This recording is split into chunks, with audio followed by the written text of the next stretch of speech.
बहुत शौक है या आदत है, जो कहिए, बहुत किताबें पढ़ती हूँ। और मैंने पढ़ा था रामायण का एक छोटा सा पाठ है कि भगवान राम जो कि रावण जैसे शख्सियत, रावण कोई आम आदमी नहीं था, शंकर भगवान से जो सोना का लंका उठा के ले आया था वैसे फैमिली से बिलोंग करता था। शनिचरा उसके पास आया तो पांव के नीचे दबा के रख लिया था, ऐसा शख्स था। उस शख्स को हरा करके पूरे हिंदुस्तान में जो अपना परचम लहरा चुके थे वो ऐसे शख्स थे भगवान राम। लेकिन जब भगवान राम को अश्वमेध यज्ञ करना पड़ा और यज्ञ के लिए वो बैठे, तैयारी चल रही थी, तो उनको क्या बोला गया कि आप यज्ञ में नहीं बैठ सकते हैं। कारण क्या है? आपकी पत्नी आपके साथ नहीं है। भगवान राम भी यज्ञ नहीं कर सकते थे अगर उनकी पत्नी साथ में नहीं थी। उनको लोग बोला दूसरा शादी कर लीजिए। राम जी बोले तो संभव नहीं है, हम तो भैया सिर्फ एक में देख लिए शादी क्या होता है, दोबारा रिस्क नहीं लेना है। बोले ये तो संभव नहीं है।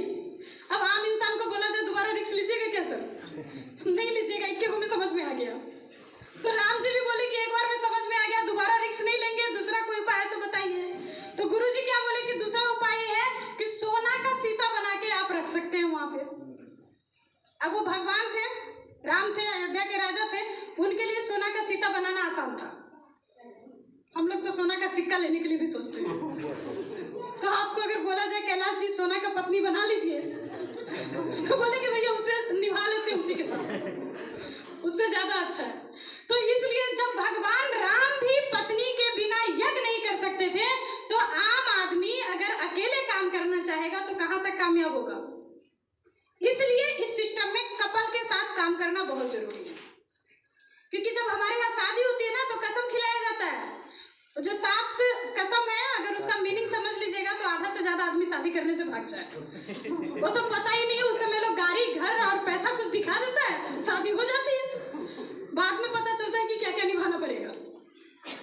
उसमें कसम खिलाया जाता है कि आज के बाद जो करेगा दोनों मिलके करेगा, अकेले कुछ नहीं करना है। और अग्नि के सामने हम लोग कसम खाते हैं, लेकिन पता नहीं है कि खा क्या रहे हैं। तो मैं बस वो कसम आप लोगों को याद दिला रही हूँ, क्योंकि अगर कामयाब होना चाहते हैं, एक पहिया का गाड़ी लेके चलेंगे। साइकिल का जब आविष्कार हुआ था तो एक पहिया बहुत बड़ा बना था, दूसरा पहिया बहुत छोटा बना था, तो चलता ही नहीं था। बाद में दोनों को बराबर करना पड़ा, तब जाके साइकिल कामयाब हुई। तो अगर कामयाब होना चाहते हैं, 2 पहिए की गाड़ी लेकर के चलेंगे तभी कामयाब हो पाएंगे। एक पहिया का स्कूटर ले लीजिएगा तो यहाँ से 4 कदम भी नहीं चल पाइएगा। पत्नी को शामिल करने का मेरा मोटिव ये कभी नहीं होता है कि आप उनको जबरदस्ती करिए कि आपको बाहर जाना है, प्लान दिखाना है, मीटिंग करना है। नहीं, पत्नी को सेमिनार में लाना बहुत जरूरी है, ताकि उनको पता हो कि आपके पति जो कर रहे हैं वो कर क्या रहे हैं, आप लोग कर क्या रहे हैं। और जो भी महिला साथी हैं इस बिजनेस में, पति को इसलिए यहाँ लेके आना है कि उनको पता हो कि आप क्या कर रहे हैं। क्योंकि दुनिया के हर पति को लगता है कि मेरी पत्नी बहुत सीधी सादी है, लोग उल्लू बना लेगा, और हर पत्नी को लगता है कि मेरा पति तो बहुत भोला भाला है, कोई भी ठग के चला जाएगा। इसलिए इस प्रोग्राम में साथ में आना बहुत जरूरी है। और जब यहाँ पे जो मैथ का हिसाब होता है ना, उसमें 1 और 1 मिलता है तो 2 होता है, लेकिन जो पति पत्नी का कॉन्सेप्ट होता है उसमें जब 1 और 1 मिलता है तो 11 होता है।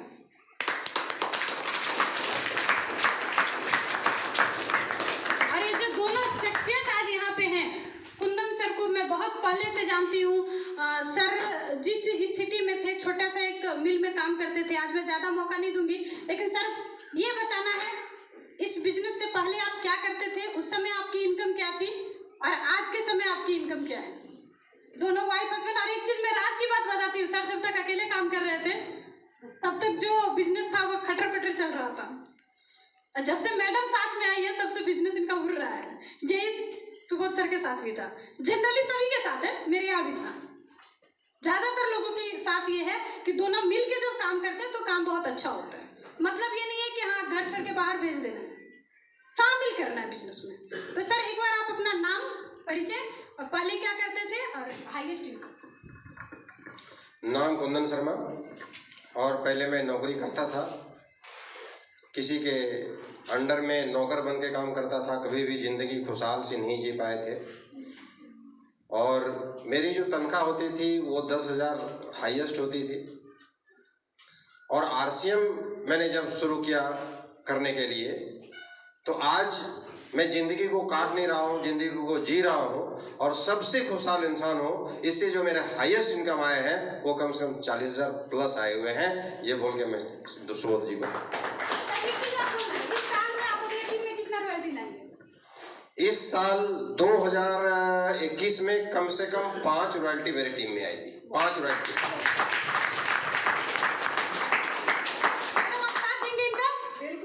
बिल्कुल आप साथ हैं तो हो जाएगा।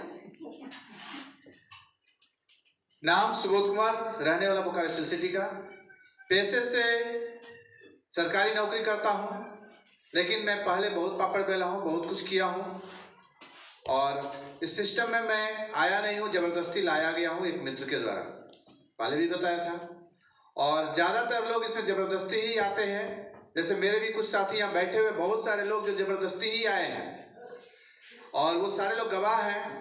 और जिनके द्वारा ये मीटिंग किया गया है वो मेरे साड़ू लगते हैं, दीदी लगती है और इन लोगों को मैं जबरदस्ती जोड़ा और इनके द्वारा समझ में इनको नहीं आ रहा था बिजनेस, लेकिन अपलाइन का बोलिए, मीटिंग सेमिनार का बोलिए, जूम मीटिंग का बोलिए, उसी का एक देन है कि आज ये लोग एक बहुत अच्छे मुकाम पर हैं।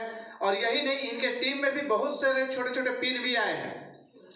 और ये बिजनेस अपने लिए नहीं करना है, अपने मित्रों के लिए, अपने रिश्तेदारों के लिए करना है, उनके लिए करना है जिनको आप इस सिस्टम में लाए हैं। क्योंकि अगर आप उनको बढ़ाएंगे तो आप ऑटोमेटिक बढ़ जाएंगे। सवाल है दूसरा कि कितने रॉयल्टी लाएंगे।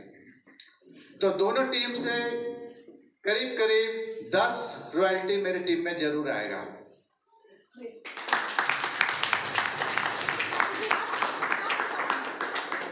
मेरा नाम पुष्पा रानी, मैं बोकारो स्टील सिटी की रहने वाली हूँ।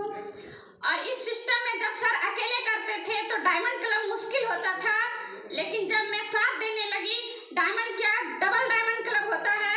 और अब इतना सामान सेल कर लेती हूँ कि डायमंड क्लब भी कम पड़ जाता है और ज्यादा करना पड़ता है। और एक छोटा सा मैसेज है मेरा, हथौड़ा जब शीशे पे पड़ता है तो शीशा को तोड़ देता है, वही हथौड़ा जब लोहे पे पड़ता है तो लोहे को फौलाद बना देता है, लोहे की तरह मजबूत बने ताकि मुश्किलें हमें तोड़ ना पाए। जय हर सिंह, धन्यवाद, थैंक यू।